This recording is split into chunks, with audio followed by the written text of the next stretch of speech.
네, 정보 속 팩트만 꼭꼭 꼽아서 전달 드리도록 하겠습니다. 파파라치 시간이고요. 이 시간 함께해 주실 분 바로 소개하도록 하겠습니다. 레몬리서치 김민수 대표 나와 계십니다. 대표님 어서 오십시오. 안녕하십니까. 안녕하십니까. 네. 자, 양대지수 빨간불 유지하고 있는 현재 시점입니다.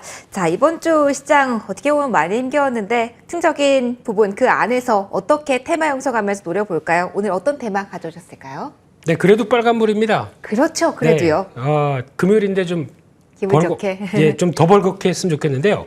네, 그런 쪽에서 요즘 또 시장은 좀 주춤하는데 두각을 나타내는 쪽이 자동차입니다. 이쪽 관련돼서 한번 또 체크해 봐야 될 것 같습니다. 네. 네, 오늘 정말 자동차 이야기 하루 종일 좀 많이 들으셨을 것 같아요. 역시 실적에 대한 민감도가 높아졌기 때문이라고 봐야 될지 자동차 왜 이렇게 주간으로 갈수록 주목을 받는 건지 일단 궁금하네요, 대표님. 네. 왜 지금 움직일까요, 자동차가? 그러니까 왜 지금일까요? 왜? 예.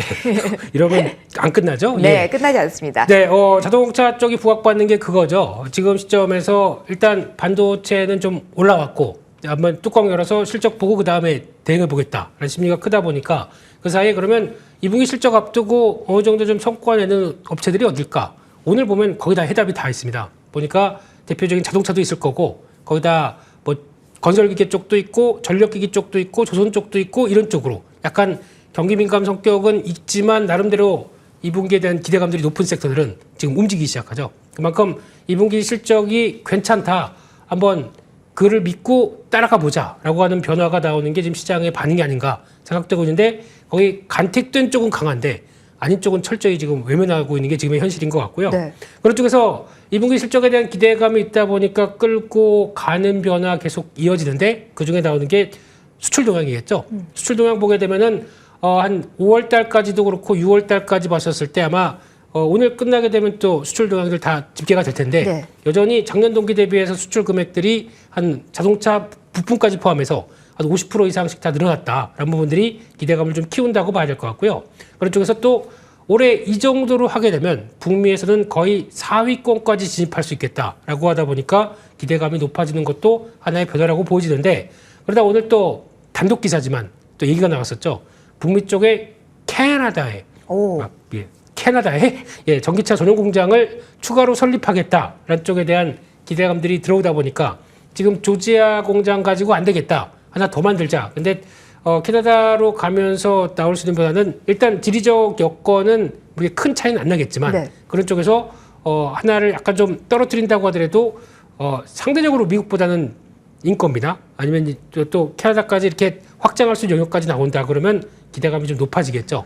수요는 단단하다라는 반증이 될 수도 있겠네요. 그런데 사실 좀 실적이 좋다고 할 때 우려가 되는 부분이 사실은 있어요. 이게 교과서처럼 실적 좋다. 그러면 주가가 쭉 올라가고 실적이 안 좋으면 반대로 내리고 이 패턴만 있으면 좋을 텐데 또 그렇지가 않아서 피크아웃 정말 많은 분들이 싫어하는 키워드인데 그 키워드가 또 고개를 들까 봐 자동차 역시 여기서도 걱정은 되네요. 한국 증시입니다.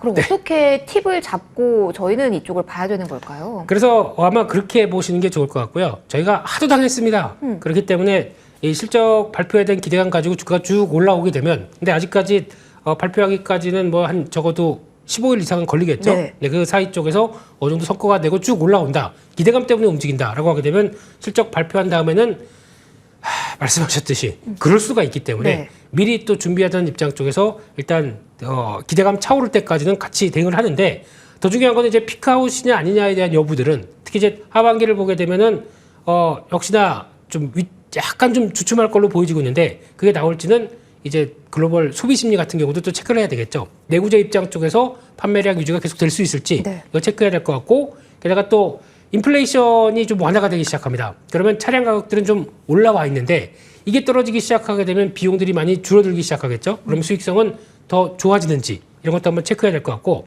게다가 또 전기차 가야 됩니다. 네. 근데 지금은 IRA 법안에 해당이 안 되기 때문에 보조금을 못 받습니다. 자체적으로 깎아주고 있죠. 그러면 전기차 쪽에서 어떤 점유율은 유지해도 수익성은 그렇게 썩 좋지 못하다는 얘기겠죠. 이런 부분들이 당장은 감수를 한다고 하더라도 이게 박차를 가해서 예정대로 빠르면 2024년 말 즉 가동되기 시작하면서 변화가 들어오기 시작한다. 그러면 적어도 전기차 밸류를 조금이라도 받을 수가 있겠죠. 거기서 성과 나오는 거 확인하면서 흐름들이 맞다고 하게 되면 현대차도 바뀔 수 있는 시점은 오겠다라는 쪽에서 지금은 그래 실적은 계속 유지되라 이런 쪽으로 바라봐야 될 것 같습니다. 짧은 시각에서 그리고 조금 더 긴 방향성까지 어떤 포인트로 봐야 되는지 팁을 받아본 것 같아요. 자, 그러면은 종목 이야기를 좀 해보도록 하죠. 최근에 이렇게 자동차 섹터에 대한 관심주 가운데 오른 종목이 꽤 많거든요. 네. 특징적인 부분들 꼽아서 저희 정리 좀 해보도록 하죠. 어떤 종목군들 볼까요? 네, 자동차 쪽의 대표 주자를 보게 되면 솔직히 싸도 너무 싸다 뭐 이런 표현이 나올 수는 있겠지만 네. 근데 일반적으로 내연기관차와 함께 나올 수 있는 자동차 쪽들은 다 쌉니다. 글로벌 메이커들이 다 쌉니다. 네. 그렇기 때문에 우리만 이런 상황은 아니다라고 보는데 그래도 쌉니다. 너무 많이 싸다. 네. 보면 현대차가 시총이 한 43조 정도 되는데 지금 1분기 영업이익해서 이제 2분기까지 넘어올 때 보면은 영업이익이 한 3조 6천억대. 지금 2분기가 그 정도 예상하고 있거든요.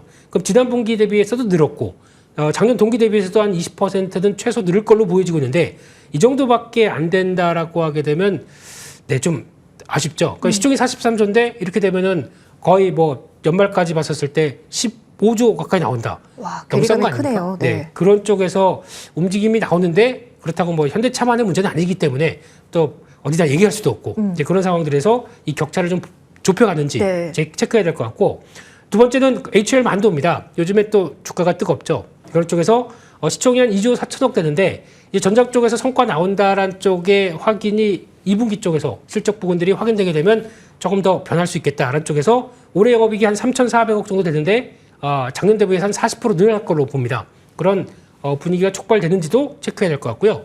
마지막으로 현대 오토에버가 있습니다. 이 회사는 조금 싸다고 보긴 힘듭니다.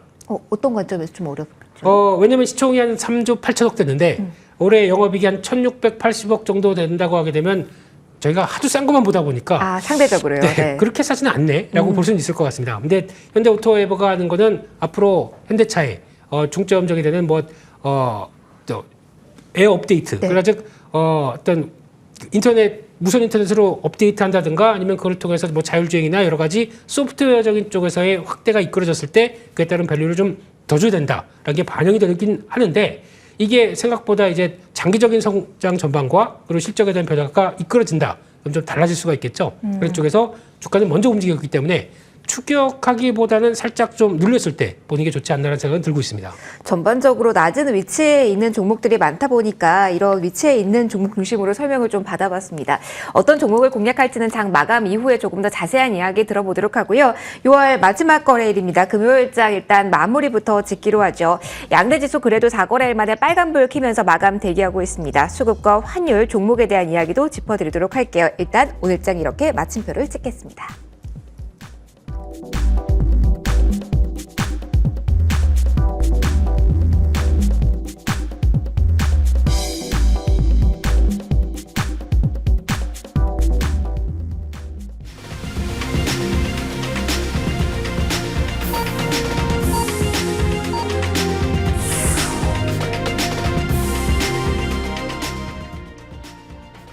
네, 6월 마지막 거래일, 이번 주 마지막 거래일이 이렇게 마무리가 됐습니다.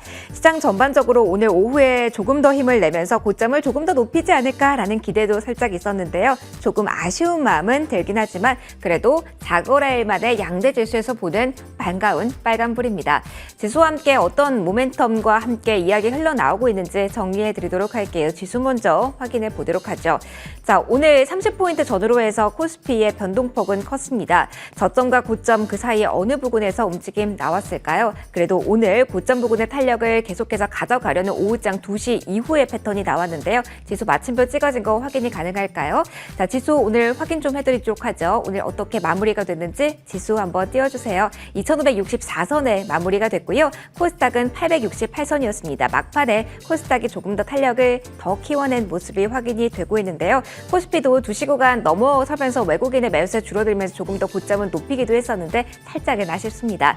수급적인 변화가 오늘 좀 드라마틱하게 있었습니다. 하나씩 좀 확인해 보도록 하죠. 기관 매수 전환 나온 이후에 1,500원 넘게 오늘 사자 우위 포지션 기관 쪽에서 보였습니다. 외국인과 같은 경우는 오늘 2시를 기점으로 상당히 매물을 줄여나가나 싶었는데요. 재차 좀 늘어난 구간에 마무리가 됐다라고 그 패턴은 보셔야 될 것 같습니다. 오늘 IT 업종마저도 파는 모습 보였다라는 점 특징이고요. 공통적으로 기관 외국인 화학 업종에 대해서는 이번 주 내내 부분에 좀 차가운 시선 보내고 있다는 점도 함께 보시면 좋을 것 같습니다. 코스닥으로 넘어가도록 할게요. 자, 코스닥 쪽에서의 흐름은 외국인 쪽에서 결국은 매도 우위로 마무리가 되네요. 그래도 장쪽에 매수하는 여력을 좀 보여주면서 고점을 만들어내는데 일조하기도 했는데요. 기관과 외국인 최종적으로는 매도입니다만 그래도 줄여내는 구간에 마무리가 됐다라는 수급적인 포인트도 함께 보시면 좋을 것 같습니다. 그리고 원달러 환율은 오늘 장중에 1321원 선까지 올라서기도 했는데요. 제자리 걸음하면서 그래도 1320원 선 하회하면서 마무리가 됩니다. 1317원 선에서 오늘 원달러 환율 마무리가 됐다라는 부분, 그리고 파월 의장의 매파적인 발언의 강도 좀 더 세지고 있다는 부분도 계속 보시면 좋겠습니다. 환율까지 체크했고요. 이제 종목으로 넘어가도록 하겠습니다. 시장 전반적으로 봤을 때 어떤 포인트를 가져가야 될까요? 반도체, 2차전지, 자동차 중심으로의 흐름 먼저 살펴보도록 하겠습니다. 일단 외국인이 삼성전자에 대한 러브콜은 계속해서 이어진다는 점 특징이지만 주가 자체는 약보합권으로 마무리가 되었다라는 부분, 일단 반도체 투톱의 흐름 먼저 짚어드리도록 하겠고요. 2차전지는 각계 전투입니다만 오후장 특히 2시로 넘어가면서 힘을 더 지수에 보태는 패턴이 나왔다는 점도 함께 보셔야 될 것 같습니다. 특히 코스닥 대장 주격 종목이 오후에 한 번 더 힘을 내는 모습 보였는데요. 에코프로비엠이 3%, 에코프로도 5.6%의 시세가 나오면서 오늘 마침표를 찍었습니다. 그리고 오늘 이번 주 상대적으로 좀 많이 빨간불이 보이고 있는 오늘인데요. 역시 저희 파파라치 시간에 이야기하고 있었던 자동차 쪽의 힘이 단연 강했습니다. 기아가 2.9%, 현대모비스도 2.88% 오르고 있고요. 부품주와 함께 전체적으로 현대그룹주 안에 있는 종목들이 상당히 힘이 좋았다는 점 특징입니다. 핵심은 그 안에서 실적에 있다는 부분도 챙겨보시면 좋겠고요. 수주에 대한 모멘텀을 안고 있거나 수주 공시가 난 쪽도 상당히 강하게 나타났습니다. 조선주와 같은 경우는 수주에 대한 기대감 안고 움직이면서 전반적으로 빨간색이 나타나는 모습이었고요. 오늘 수주 공시가 나온 한화 에어로스페이스 같은 경우도 강하게, 한국항공우주까지 전반적으로 우주항공 국방 쪽도 오늘 강한 시세, 한국전력도 최근에 실적에 대한 기대감을 좀 모아가는 모습, 유틸리티 전반에 오늘 강한 흐름이 확인됐다는 부분까지 체크해 드리도록 하겠습니다. 반도체 쪽은 조금 아쉽습니다만 전반적으로 시장을 지지해주는 쪽 많았습니다. 실적 키워드에 기반해서 움직이는 종목군들 오늘 상당히 많았는데요. 특징들 지금부터 정리해 보도록 하죠. 대표님께 질문 드리겠습니다. 오랜만에 빨간불이었습니다. 종목들도 그래도 머니맵상으로는 빨간불이 많이 보이긴 하는데요. 오늘 시장 어떻게 정리해 보면 좋을까요? 네, 올랐으니까 뭐 정리는, 네. 올랐고 또 2023년 반기 고생 많으셨습니다. 네, 한 6개월 동안 열심히 달려오셨는데 성과가 그렇게 썩 좋지 못하다고 하더라도 너무 좌절하지 마시고요. 하반기가 또 있습니다. 하반기에 저희 먼투데이와 함께 그렇죠. 예. 열심히 하겠습니다. 네, 그래서 외국인들 쪽의 동향들 계속 체크해야 될 것 같고요. 환율의 변화에 좀 민감한 것 같기 때문에 환율이 여기서 더 원화 약세 쪽으로 간다라고 하게 되면 외국인들에 대한 관심이 조금씩 더 떨어지고 있기 때문에 이런 부분까지 생각하게 되면 환율 변화와 함께 나오는 부분, 특히 선물 매매 가지고 조금 더 빠르게 움직이고 있죠. 네. 이런 것들이 아무래도 시장에 영향을 줄 수가 있기 때문에 단기 시장 방향들은 이런 것들을 체크하면서 보셔야겠다라고 보여지고 있고요. 또 지표들 월말 월초에 다 발표됩니다. 그런 쪽에서 이번 주 다음 주까지 해서 고용 지표까지 쭉 나오는 부분들, 그래도 자꾸 경기 우려감들 얘기하고 있는데 그를 충분히 이겨낼 수 있는 고용을 보여준다거나 아니면 또 7월까지도 기업들 실적 발표돼 있죠. 기대감이 낮다고 하더라도 선방하는 제 모습들 확인되게 되면 하반기에 대한 기대감이 살아있을 수 있기 때문에 이런 거 체크해보자고 말씀드리겠습니다. 알겠습니다. 상반기에도 잘 해주셔서 감사드리고 하반기에도 또 잘 부탁드리면서, 자, 하반기에 문을 열면서 저희가 처음으로 마주하게 되는 종목이 오늘 포착주로 가져오신 종목이 될 것 같습니다. 그만큼 저도 다음 주 월요일부터 눈여겨보도록 할게요. 자동차주 이야기하고 있었습니다. 대표님, 어떤 종목에 눈길 주실까요? 네, 종목으로 바로 들어갔나요, 그냥? 네. 알겠습니다. 그래서 아까 잠깐 언급은 나왔었는데, 네. 원래 제 건데, 뭐 이런 표현은 아니고요. 예. 아진산업이란 종목이고요. 특히 최근에 나오고 있는 변화를 보게 되면, 한 번 많이 올랐는데 안 빠집니다. 어느 정도 좀 지지권을 받고 다시 움직인다는 얘기는 일단 저평가에 대한 모습들을 충분히 이어간다라고 보여지고 있고요.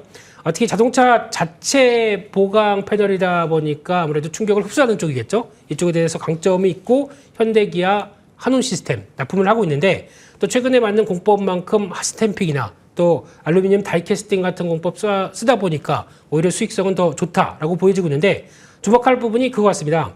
HMGMA라고 하는 현대차의 미국에 진출한 공장의 메타플랜트 아메리카 이쪽에 대해서 제가 제일 먼저 갈게요. 손든 회사죠. 아, 네. 네, 그래서 거기서 나와서 한 4천억 정도 넘게 투자를 해서 이게 성과가 나오기 시작한다라고 하게 되면 아무래도 현대 기아차의 어떤 자동차 부품 쪽에 전장화되는 부분들은 같이 담당할 수 있겠다는 쪽도 기대감이 높은데 1분기 실적 보게 되면 깜짝 놀랍니다. 상당히 잘 나왔고요. 이런 기조만 계속 연결되기 시작한다라고 하게 되면 아마 실적 대비 저평가가 뚜렷하기 때문에 작년만 하더라도 영업이익이 460억. 근데 올해 1분기만 270억이 넘게 나왔죠. 그렇기 때문에 그거에 대비면 지금 시총이 2,300억 정도는 싸다라고 볼 수 있기 때문에 이런 부분들이 계속 반영하게 되면 아마 추세적으로는 뭐 바로 전고점대 안착은 못할 수는 있겠지만은 계속 매물 소화하면서 레벨업을 시도할 것이다라고 보여지고 있는데 하나 아쉬운 건 좀 신용이 좀 있습니다. 네. 그렇기 때문에 신용 잔고가 주가가 상승하면서 또 정리가 되는 경우도 있겠죠. 그래서 신용 잔고가 떨어지게 되면은 오히려 주가가 올라갔을 때마다 또 도움이 될 수 있겠다는 쪽도 바라봐야 될 것 같습니다. 그러면은 이런 종목과 같은 경우는 실적 시즌 앞두고는 어떤 대응이 포인트가 될까요? 아진산업의 경우는요? 네, 실적을 앞두고 1분기 좋았기 때문에 계속 또 기대감은 불러일으키겠죠. 네. 그렇기 때문에 아마 쫓아가기보다는 밀리면 사자라는 쪽으로 밀렸을 때 어떤 눌림목들의 흐름들을 대응하자는 쪽으로 대응하시는 게 가장 좋지 않나 안쪽에서 변화 흐름을 체크하셨으면 좋겠고요. 그런 쪽에서 아마 최근에 보여줬었던 하단부에 대한 박스권에 대한 하단부는 강한 지지권이기 때문에 네. 그쪽을 리스크 관리하는 가격대로 보고 어떤 흐름들을 찾아보셨으면 좋겠습니다. 그러면 어디까지 저희 바라보는 걸로 정리를 할까요? 네, 그래서 지금 많이 올랐다 보니까 부담도 있긴 있습니다만 네네. 그럼에도 불구하고 어떤 저평가의 뚜렷한 모습들을 확인한다라고 하게 되면 지난 고점대가 2016년도 보여줬던 근데 그때보다 지금 실적이 훨씬 더 좋거든요. 네. 그렇기 때문에 그는 당연히 가야 되겠다라고 하게 되면 8,500원대 목표가로 삼으셨으면 좋겠고요. 손절가는 5,500원으로 말씀드리겠습니다. 알겠습니다. 아진산업에 대한 포인트 정리해봤고요. 저희 남은 시간 동안 AS를 좀 진행해 보도록 하겠습니다. 2개월 전에 주셨던 종목 가운데 파이버프로가 있습니다. 어제 상한가 기록하고 오늘 다소 쉬어가는 모습인데 일단 대표님께서 제시해 주셨던 목표가는 상회한 구간에서의 움직임입니다. 전략 궁금합니다. 이쪽 섹터 전반에 관심이 높으셔서요. 지금 어떤 전략으로 이 종목은 바라보면 좋을지 조언 부탁드릴게요. 네, 2달 전요? 네. 네, 다 까먹었는데요. 아이고 그래도 지금 자리 한번 봐주세요. 네. 조금 더 높이 봐도 될지 아니면 챙길 때 챙겨야 되는 자리인지요. 네, 일단은 수급적인 측면으로 봤을 때 며칠 전에 기관 쪽에서 쭉 사던 물량이 한번 정리가 됐습니다. 네. 그렇기 때문에 단기간에는 차익 매물을 좀 더 받을 것 같고요. 네, 그런 쪽에서 본다고 하더라도 아마 레벨업 시도는 계속 나올 수 있는 기술력을 갖고 있기 때문에 대표적인 뭐 UA인뿐만 아니라 국방 관련된 쪽 여러 가지 다 모멘텀 있다는 거 보시면서 레벨업 시도는 근데 당장은 못 갈 것 같습니다. 그렇기 때문에 차익 매물 받는 거 보고 그 다음에 다음 자리를 노리셨으면 좋겠습니다. 아, 이렇게 잘 기억을 해주시는걸요. 한 종목도 빠르게 보도록 할게요. 하이로닉 이달 초에 받은 종목입니다. 오늘 미용 의료기기 쪽 흐름 같이 보시고 고민도 좀 많이 되실 것 같아서요. 수요일에 신고가 달성을 했습니다. 횡보하고 있는 자리에서 홀딩 관점 계속 가져갈지 목표가 제시해 주신 데까지 계속 끌고 갈지 아니면 끊어갈지 이야기해 주세요. 네, 요즘에 임용기기가 한번 달리다가 조금 주춤합니다. 네. 그런 쪽에서 아마 레벨업은 계속 시도할 수 있겠다라는 쪽에서 관심 있게 보시되 한 8,000원대 초반대는 리스크 관리 가격 쪽으로 보셨으면 좋겠습니다. 알겠습니다. 리스크 관리 필요한 가격대까지 함께 알려주셨고요. 저희 오늘 여기서 바로 마무리 짓도록 하겠습니다. 상반기 많이 수고하셨고요. 하반기에도 저희와 함께 꼼꼼하게 마감 전략 꾸리셨으면 좋겠습니다. 레몬리서치 김민수 대표와 함께 인사드리도록 할게요. 시청해주신 분들 고맙습니다. 행복한 주말 보내세요.